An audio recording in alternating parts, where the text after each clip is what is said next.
Hello everybody, this is week 12 of the Advanced Computer Control MAC 468 and 949. So in week 12, we're going to continue on the state space representation and design for the discrete time system. We're going to cover the state space design, that'll be the control, observer, and feedback control. So the main part is probably sits in this section, the state space design. This part of controller design, pole placement for the continuous time system and discrete time system are pretty much identical. For the continuous time system, you have A and B. Here we have phi and gamma. Other than that, most of the results are identical. So before we go into control our system, we have to firstly to look at if the system is controllable or not. Which means if we can go from any of the state in the system to another state. So is that possible to go from a random state to another state? And the second question is when we actually design the controller, can we go from any of the output Y back to our state, okay, to kind of observe the system, because Y is what we can measure and the state X is sometimes inside the system, we can't directly measure it. So is that system observer means we can estimate the states from the output. So those are the two situations that determine if the system actually can be controlled, fully controlled or not, or the system can be actually fully measured or observed or not. So let's look at the control side first. So the control means how do we get to a new state from the existing state. So how do we get from xk to any other state in the future? Say in here xn, if we start from x0, this can be n step in between. Is that through n steps we can go to any random new state or not? So if we just remember the discrete time like solution, that's end of the last week's lecture, we talk about solution of the discrete time state space representation. It's something like this. And this actually have two parts. One is linked to the XO, that's the initial condition, multiplied with 5 power of n. The other part is this part, the part with the input. So you got this coefficient. Last one is this. The one before that it will be phi with gamma. Then the one before that it will be 5 square gamma. So it's kind of a power of this phi multiplied with same thing gamma. Okay, so this matrix we put together, we call it a controllability matrix. Okay, so this matrix, if it's in certain condition, or if it's be able to adjust any input to change the state from x0 to a new state xn, any new state xn, then we say the system is controllable. And normally we control through these inputs. So the input is something that we have control on, because that's our kind of control signal. So review our controllability criterion for the continuous time system is this WC needs to be full rank. So the WC will have the rank n, which equal to the rank of the system matrix A. And this is the same case for the discrete time system. Another way to call controllable is we also can call it reachable, means we can reach from one state to the other. So the reachability and controllability is the same thing. Okay, the other name for the outcome to link to the state is called observable. Okay, just be careful. Sometimes controllable, we call it just reachable. Is when WC is full rank. The rank of WC is n. And in that case, the system is controllable. So this works for the discrete time system as well. Let's look at one example. We have the system xk plus 1 equal to phi xk plus gamma uk with phi and gamma defined. It's a second order system. Initial state is x0 equal to 2, negative 1. So we wanted to drive the system to these three different states. Okay, so from initial state, we have to make the system go to those states. So let's see how actually system evolve with that. Okay, the first thing we do is we check the controllability. That's kind of the test we're going to do first. So WC is equal to gamma, phi gamma. We just list those two things next to each other. So gamma is that. We'll put that over here. And phi gamma is just multiply these two together. Is this thing. That's phi gamma. Then we do simplification. So gamma we leave there. Phi gamma we multiply these two matrices to get this. And obviously this is a full rank. It's 2 by 2 matrix. Determinant is equal to 1, not 0. So it's controllable. Let's see what happened from there. So we have our state equation. Xk, I'll write that again, xk plus 1 equal to phi xk plus gamma uk. I say our uk is our input, which we can control. So uk is our input. We control it later. We don't touch it. X0 is 2, negative 1. So from here we can get x1 is phi x0, then gamma u0. u0 is our control variable. We just say this is a variable we can put anything we like to. This is our controller. So just simplify all this. You got u0 x10, which x10 is 2. So this is after one transition from x0 to x1. Our output becomes u0 and 2. Okay, so in this case, we can already change the state x1 state already. Let's do another iteration. So from x1 to x2, again, we multiply with phi and gamma with u1. And simplify that, you got this bit. And x1, 1 is coming from this. That's our x1, 1.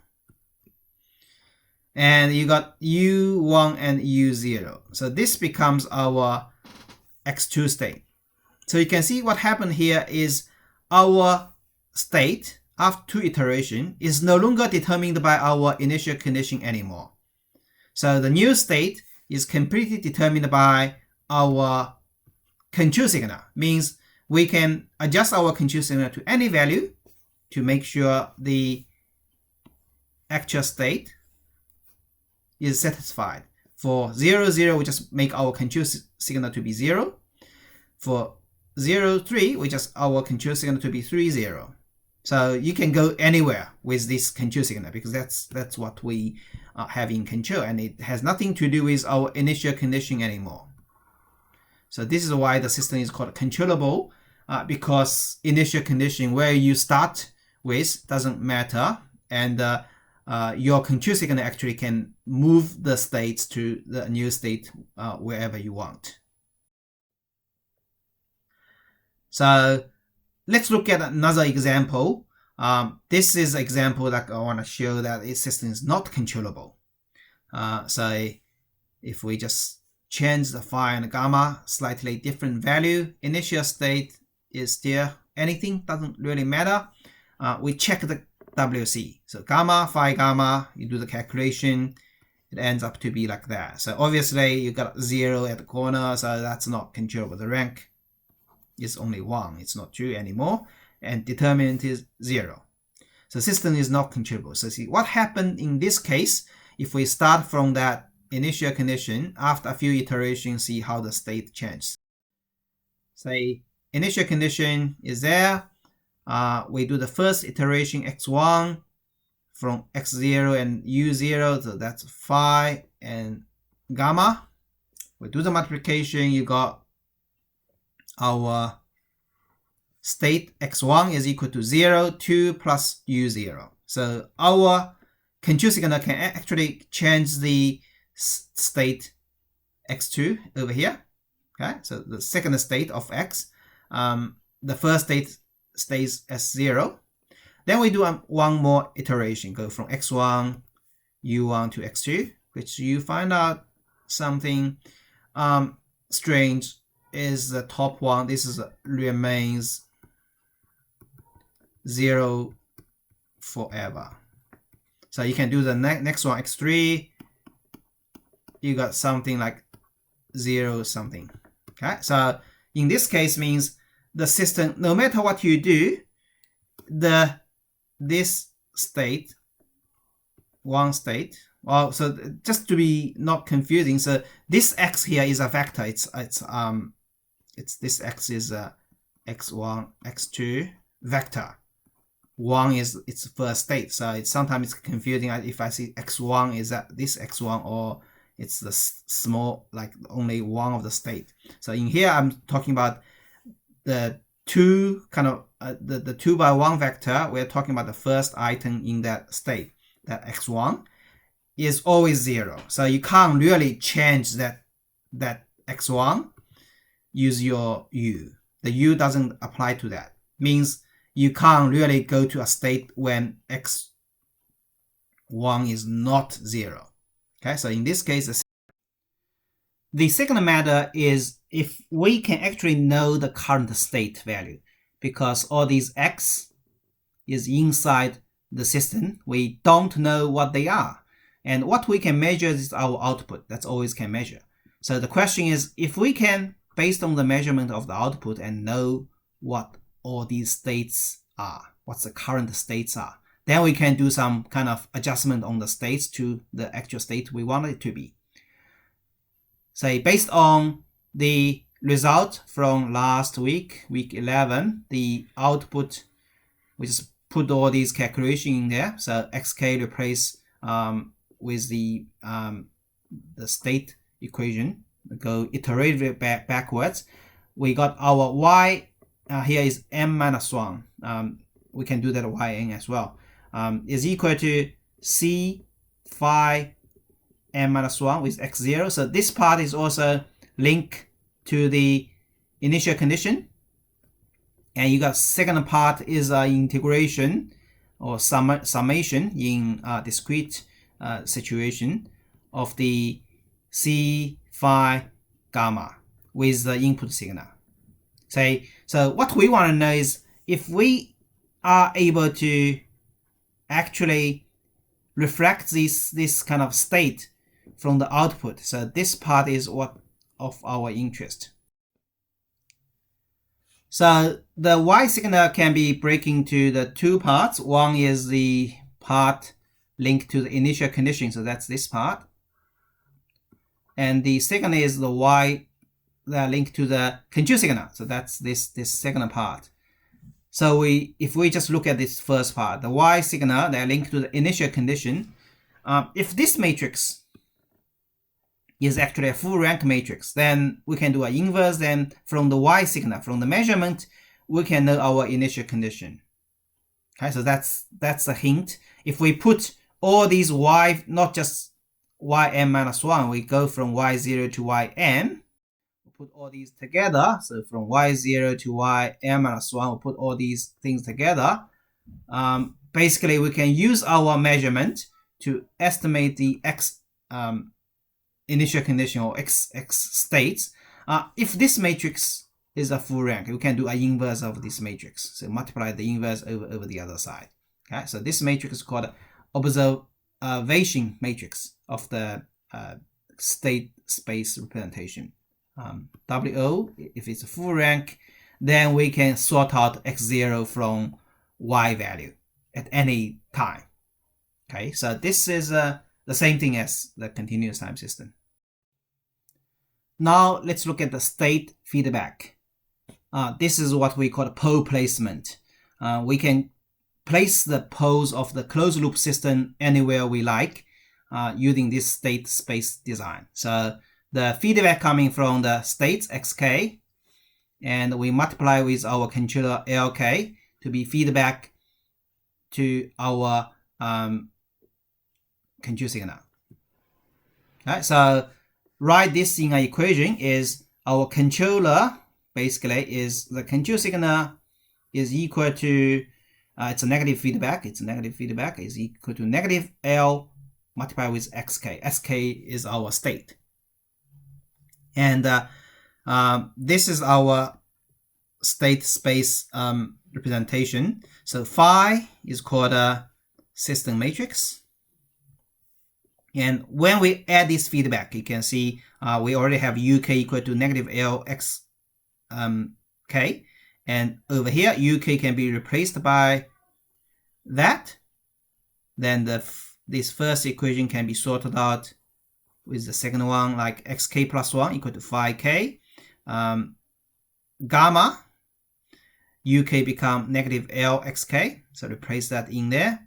And this one can be get a common xk over there, so we'll take that xk out.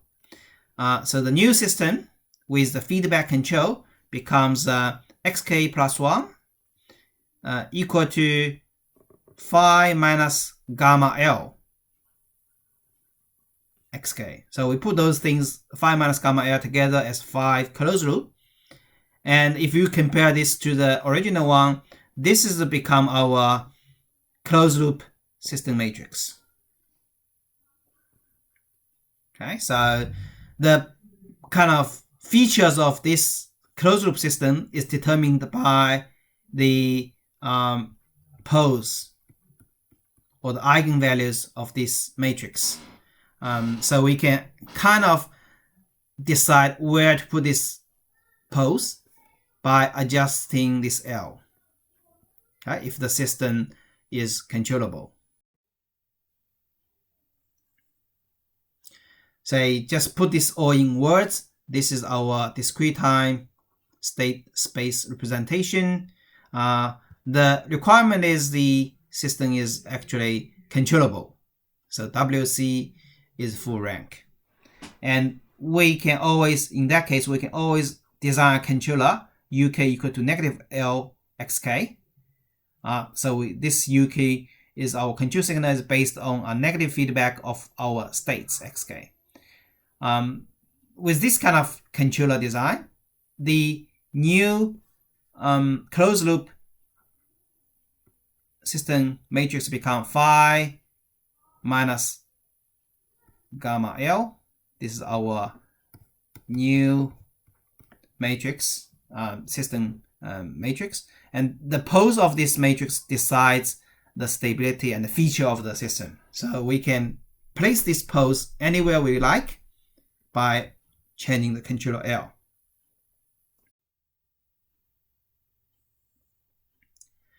The steps to actually do that is quite straightforward. We do all this manually. You can use the MATLAB to do that. There's a couple of different methods that you can use. But with manual solution, say this is our new controller. And the determinant of this controller, so the characteristic equation is by simply get zi minus phi, get determinant. Okay, so because phi closed loop is phi minus gamma L, so the new determinant is that. So this gives us a polynomial. And our requirement for the design is a polynomial with a pose at P1, P2 until Pn. Okay, so it can be written as this multiplication, this pose. So for the system to perform like that, what we require is these two actually become the same polynomial. So we can then matching the coefficient between this polynomial, and we can solve the L. So L will have n different values, and this one will have n different coefficients to be matched. So becomes solving a bunch of parameters, a linear equation. Let's look at example. That'll make things much easier to understand. So this is a phi and gamma. Again, this, if you done the first 6 weeks very well, this is the same thing. Just A is become phi, B is become gamma. So we find the determinant of Zi minus phi plus gamma L. So L is just L1, L2. That's the controller we're going to design. Okay, so Zi minus phi plus gamma L. We sort it out. We got this is our polynomial with the design. Okay, so the goal is to put the two poles at 0.5. So our goal is to get this polynomial. Okay, expand it, you got this one. So you compare these two must be the same polynomial, means -1 with a z equal to 1 plus L1, and 0.025 is equal to 2 plus L2. Okay, so you got two equations here, and they are linear equation. You got two unknowns. Then you can put this into a matrix form and sort out the inverse of the matrix by linear equation. Then you got L1, L2. And this L1, L2 is actually our controller. So our controller design is just that. So this is just basically compare the coefficient of the two polynomial and sort it out. But sometimes it become complicated. If this is a big matrix, then you have to do the determinant of a big matrix. Then you have to compare the coefficients. So this ends up to having solve a linear equation, a bunch of linear equations. If it's a high order, you get a lot more equations, and this is kind of a lot of calculations somewhere here. Using MATLAB to do this, you have two commands, place and Echo. So that's the second method that we're going to introduce a bit later. Let's look at the place. You have phi and gamma, and CIP is the closed loop vector where we want to have the poles. So this is our desired poles location. You put that in the MATLAB, they give you the controller L. So L is equal to that. And before we do all this, we have to firstly check the controllability of the system, always. Okay, if the system is not controllable, you won't get the outcome. They give you some errors. And the second method actually is called Ackermann's method. So this is based on when we do the placement manually. It's a little bit calculation intensive. There's some way, if we do all this manually, there's a different methods that supposed to make the calculation easier, more straightforward calculations. Again, with the computer nowadays, that kind of strategy doesn't really help at all. So the next few slides I'm going to explain it, but not too much details. I'll put the information there. You can refer to if you have to, but it's kind of more of just for your information. So we don't have to actually be able to prove all those things. The second method for pole placement is we call Ackermann's formula. So instead of doing those matching of the coefficient between the two polynomials, we got a explicit representation. L is equal to 3 parts multiplied together. First part is 0, 0, 0 until the last item is 1. Second part is inverse of our controllability matrix. So WC is equal to gamma, phi gamma, multiply this together. And we do an inverse of that. Then we multiply with the first one. Then third one is the desired characteristic polynomial, PZ, over here. But we replace all the Z with phi. All right, so just remember this kind of formula. The calculation wise, it's slightly easier than the normal pole placement, but with the computer, I don't think it matters too much. But this method actually gives you a bit insight of what's going on. Say, I'm going to put all the result here in the next few slides. So before we do that, we have to actually get some pre-knowledge. And the pre-knowledge is called Cayley-Hamilton theorem. So what this theorem says, if we have a matrix A with this characteristic equation, actually the matrix itself is also satisfy that characteristic equation. Okay, so if you have that, we replace lambda with A, it's also satisfied. So this is when we have the poles in this characteristic equation, we can put the phi in there. And this is also true. Okay, so that's kind of pre-knowledge. The phi actually satisfies its own characteristic equation. So next few slides is the kind of derive the Ekman's formula. It's a little bit tedious, so I wouldn't expect you to understand all this. So just put here for your reference, but it's an optional requirement, so we don't have to understand the details. We only need to be able to use it. So where this all comes from is we have a system we need to control. The pole placement, we know that it fits in a canonical form. If the system in canonical form like that, then the pole placement is simply you have something just after that. Then it's very easy, okay? But if in a general form, it's very complicated. So that's why we do a conversion T. So at the moment, we don't know what T is. Let's just say we can do a conversion from X to Z with a transformation of T.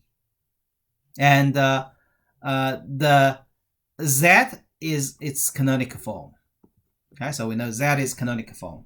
So all the phi, gamma, C, and D becomes phi hat, gamma hat, C hat, and D hat. And the relationship between the gamma and the gamma hat, phi and the phi hat is like that. So we do a coordinate conversion. And then we do the design, and then we come back. So eventually we have to figure out what is T. And that's a tricky bit.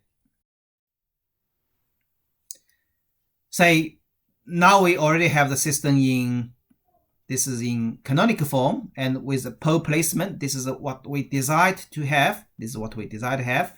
And we know the pole placement is phi minus gamma L. And the gamma also in canonical form, so we already know the phi and the gamma in canonical form, and the L is straightforward, right? The L is what make the difference between the existing canonical form to the desired canonical form.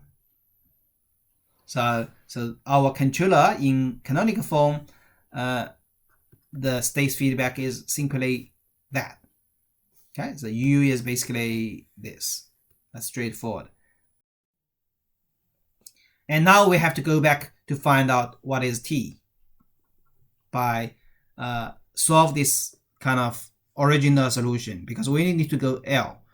L hat is simple, but L hat is not used, cannot be directly used. We have to figure out the T. And from the conversion of controllability matrix, actually we got the T is controllability matrix WC hat multiplied with WC inverse. So that's something very tricky to derive. And we know WC inverse hat is something like that. And we know T inverse equal to WC hat inverse. So this is all very tricky thing. So let's say they are correct. Then we can go from here to get the T from this. And this just gives us the solution of the pole placement.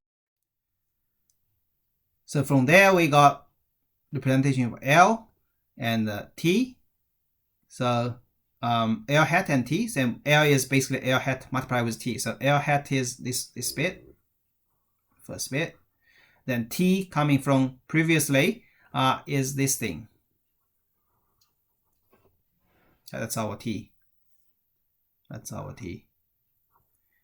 Then just sort out, because we know this thing is that, and this thing multiply with all the zeros, ones, so you only left with the last row anyway. So all the top ones just disappears. So it's simplified to this result. Okay, so not expecting you to understand all this, and it's not really necessary in this modern age. We got a MATLAB to help us to sort out this. Now let's look at an example, just to kind of get more familiar with what we learned with pole placement. This is a double integer plant. We have used this same plant for the example in the last week a lot.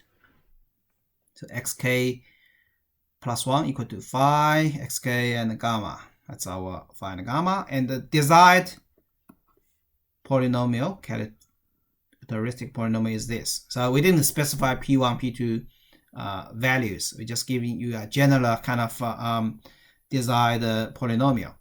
And we use our state feedback control to achieve that.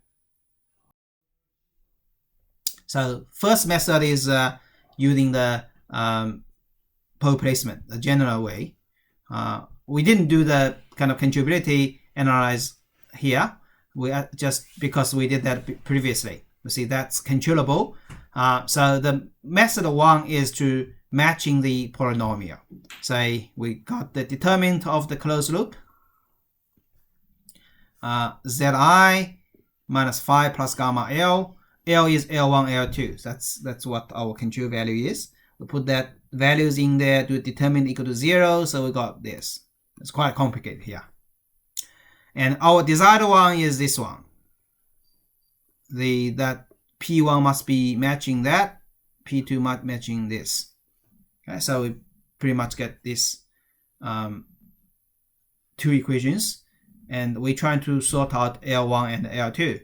So we can say adding these two together, you can get L1, subtracting 1 from the other, you can get L2. And that's our solution. So whatever the P we want to go to, we can have a controller to be able to do that. The second method to solving this controller design is using Ackermann's formula. So the formula is over here. To be able to use the formula, you need to figure out WC inverse and P phi. So actually doing this is not much simpler than the previous method from my point of view, but we just have to be able to kind of use it. So WC is gamma plus gamma phi gamma, and from the given information, we put those gamma and phi gamma in there. That's what we got. Then you do an inverse. So we have to be able to do 2 by 2 matrix inverse. We got WC inverse. The second part is to find this P phi. Okay, so P phi is phi square plus P1 phi plus P2 I. So P1 phi is there. The hard part is get phi square. Say using this formula, use the Cayley criteria. We know that the phi satisfies its own characteristic equation. That's its characteristic equation. So instead of we're doing phi square, we can use this to calculate the phi square. Phi square equal to 2 phi minus I. Okay, so this is another trick. When the phi is a little bit larger, then doing this square of phi is complicated. But when we can use 2 phi minus I to calculate this phi square from the characteristic equation. Okay, so if we got this, then we put this in here and sort it out. This P phi is this. Okay, then we multiply these three things together and we got our controller. And this is the same thing. If you flip to the last slide, got the same result. So the reason of this Ackermann's method is kind of historically when people handle this kind of solution, manually when there's not computer involved. It's useful, and it gives you a little bit insight of the kind of how the state feedback works. But however, now with the MATLAB, it doesn't really matter anymore.